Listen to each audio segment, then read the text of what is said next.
विदर्भात खूप मोठे प्रश्न आहेत आणि त्या प्रश्नावर चर्चा व्हावी, विदर्भातील प्रश्नाला न्याय मिळावा आणि त्यासाठी या अधिवेशनाचा उपयोग व्हावा अशी रास्त अपेक्षा विदर्भीय जनतेची होती. पण त्याला सुद्धा हरताळ बसण्याचं काम या सरकारने केलेलं आहे. महाराष्ट्रातील शेतकरी रोज आत्महत्या करतोय. महाराष्ट्रातील बेरोजगाराला रस्त्यावर नागळं फिरायची पाळी आताच आलेली आहे. उद्योगधंदे सर्वतः पूर्णतः उद्योग बाहेर पळाले. गुंतवणूक येत नाही आहे. महाराष्ट्राच्या संदर्भात अनास्था गुंतवणूकदाराची आहे आणि दुसरीकडे पाठ थोपटण्याचं काम सुरू झालेलं आहे. या राज्यामध्ये सोयाबीनचा शेतकरी रडतोय, त्याच्या मालाला भाव मिळत नाही, कापसाला भाव मिळत नाही, धान खरेदीचे केंद्र सुरू नाही आणि धानाचे पैसे सुद्धा शेतकऱ्यांना मिळत नाहीये. अशा स्थितीमध्ये पीक विम्यापासून तर शेतकऱ्यांच्या कर्जमाफीपर्यंतचे अनेक मुद्द्यावर या ठिकाणी चर्चा व्हावी, सरकारने दिलेल्या आश्वासनांची पूर्तता व्हावी, यासाठी हे अधिवेशन आम्हाला अपेक्षित होतं आणि आम्हाला चहा पाण्याचं निमंत्रण सुद्धा या अधिवेशनाच्या साठी मिळालं. आम्ही बहिष्कार घालण्याचा निर्णय घेत असताना कायदा सुव्यवस्था पूर्णतः उद्ध्वस्त झालेली आहे.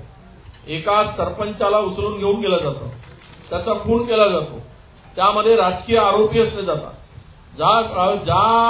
ज्यांचं पाठबळ या खून करणाऱ्यांना आहे त्याला ते मंत्रिपदाची शपथ सुद्धा दिली जाणार आहे, अशा प्रकारची चर्चा सुद्धा आहे. मग अशा स्थितीमध्ये हे जर खून करणाऱ्या राजकीय गुंडांना आश्रय देणारं जर सरकार असेल तर मग चहा पाण्याला जाण्यात काय अर्थ आहे?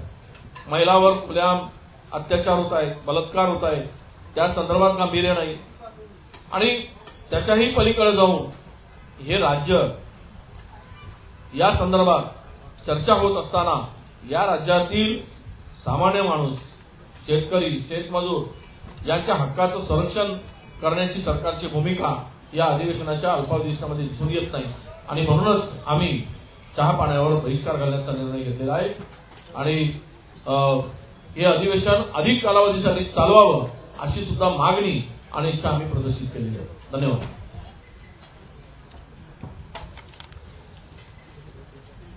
पावसाळी अधिवेशनाला उद्यापासून सुरुवात होते. दिवाळी आणि आजच बातमी येते की परभणीमध्ये आंबेडकरी विचारांच्या एका कार्यकर्त्याचा कारागृहात बेदम मारहाणीमुळे मृत्यू होतो. एका विशिष्ट विचारांची लढाई लढत होता आणि परभणीमध्ये जो पोलीस बळाचा अतिरेक होतोय आणि त्याच्यातनं काय घडलं ते काल त्याच्या मृत्यूने त्यानं महाराष्ट्राला दाखवलं. विरोधी पक्ष हे शांतपणे डोळे बंद करून बघणार नाही. ह्याच्या पुढे काय करायचं परभणीच्या बाबतीत आजच निर्णय घेतला जाईल. त्यापेक्षाही महत्वाचं अजून एक आहे की बीडमध्ये संतोष देशमुख या एका सरपंचाची त्याच्या गाडीसमोर गाड्या आडवे घालून त्याला गाडीत उतरून आणि त्याला नंतर मारून त्याच्या तोंडावरती लघुशंका करून त्याला पाय चाटायला लावून अशी निर्गुण हत्या महाराष्ट्राच्या इतिहासात, राजकीय हत्या महाराष्ट्राच्या इतिहासात झालेली. त्याच्यातले जे आरोपींची नावं पुढे येत आहेत ते सगळे आरोपी हे तेथील पालकमंत्री म्हणण्यापेक्षा डॉन यांच्या जवळचे आहेत असा त्यांचा राजकीय इतिहास सांगतो. त्याच्यातला एक प्रमुख आरोपी वाल्मिक कराड यांची गुन्हेगारी पार्श्वभूमी ही बीडमधल्या छोट्यातल्या छोट्या पोरालाही माहिती आहे. मागील 2 वर्षामध्ये बीडमध्ये 32 खून झालेत. 32 खून. महाराष्ट्रातल्या लोकांना हे माहिती नसेल की पोलिसांनी साधी त्याची दखलही घेतलेली. पक्षाच्या लोकांना बोलवलं, त्यांनी त्या पद्धतीचं नाव मागून त्याच्यानंतर त्यांनी जाहीर करावं. त्याला कुठलाही अर्ज लागत नाही. त्यांनी त्यांची ती जबाबदारी, ते कस्टोडियन आहेत तिथले. त्यामुळे असा अर्ज जर तुम्ही सांगताय तर फालतूच्या आमच्या विधानसभा अध्यक्षाच्या कामकाजावरच अडचण पत्रकारांनी निर्माण करू नये असं आमचं मत आहे. विधानसभा अध्यक्ष आमचे सभागृहाचे आहेत, त्यांचा आग्रह वेगळा असतो, त्यामुळे विधानसभा अध्यक्ष असतात. एक दुसरं आपण पाहिलं की महाराष्ट्रामध्ये गेले 2.5 वर्ष मराठा आरक्षण, धनगर आरक्षण, ओबीसी आरक्षण या विषयाला घेऊन महाराष्ट्र पूर्ण पेटवला गेला होता आणि सरकार तेच होतं जे आज आहे, ते मधून आता आलं. या सरकारने ती पॉलिसी, आता आम्हाला माहिती आहे की आज रिप्लाय करत असताना आम्ही जे पत्र दिलेलं आहे त्याची कॉपी पण आम्ही आपल्याला देतो. तर ते रिप्लाय करत असताना ते सांगतील की मागच्या वेळेस सांगितलं एवढा मोठा अर्ज नसतो, एवढी काही माहिती द्यायची नसते, विदर्भात अधिवेशन आहे, विदर्भाची चर्चा नाही. आता विदर्भातही सगळे प्रश्न मांडलेले आहेत. मला असं वाटतं की सत्ता पक्षाने फेकाफेकीची उत्तर करू नये.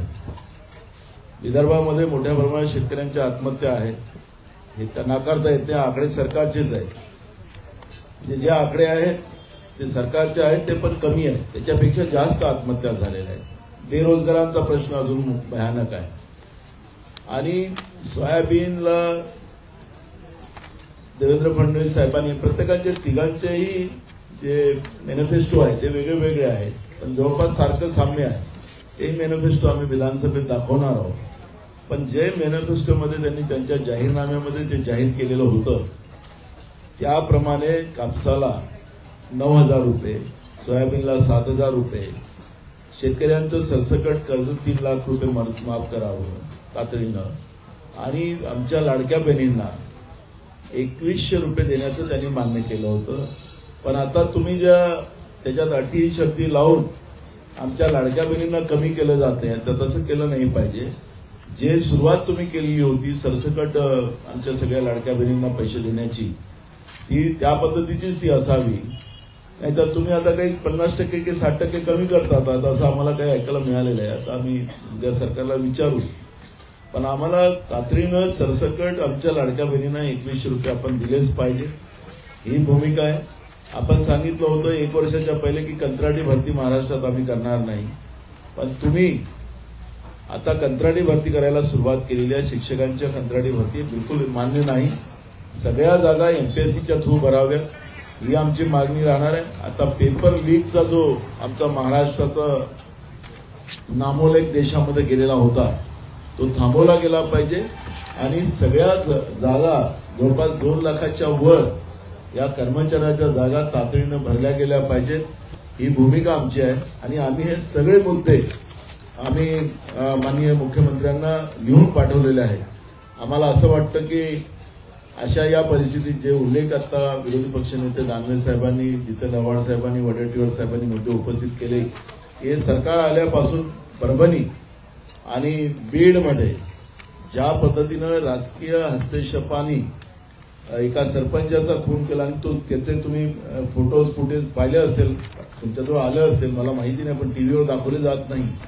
त्याचे पाय तोडले गेले, त्याचे हात कापले गेले, त्याच्या डोळ्याला लायटर लावून त्याचे डोळे त्याचे आंधळे केले. या पद्धतीची क्रूर हत्या जी केली गेली, त्याच्यावर, त्याच्या प्रेतावर त्याच्यानंतर नाचण्याचं काम केलं गेलं. आणि तो कराड नावाचा जो व्यक्ती आहे त्याचा फोटो आपण पाहिला तर आताचे मुख्यमंत्री त्यांच्याबरोबरही आहे, धनंजय मुंडेबरोबर तर आहेतच त्यांचा फोटो. ते भाजपचे कार्यकर्ते आहेत का ते पण सांगितले पाहिजे. फोटो आता तुम्हाला जितेंद्र दाखवतोच तो फोटो, तर तो म्हणजे तो भाजपचा कार्यकर्ता आहे का? मग या पद्धतीनं महाराष्ट्रामध्ये जंगलराज कसा चाललेला आहे, या सगळ्या प्रश्नाचं उत्तर आपल्या माध्यमातून महाराष्ट्राला त्यांनी द्याव्या.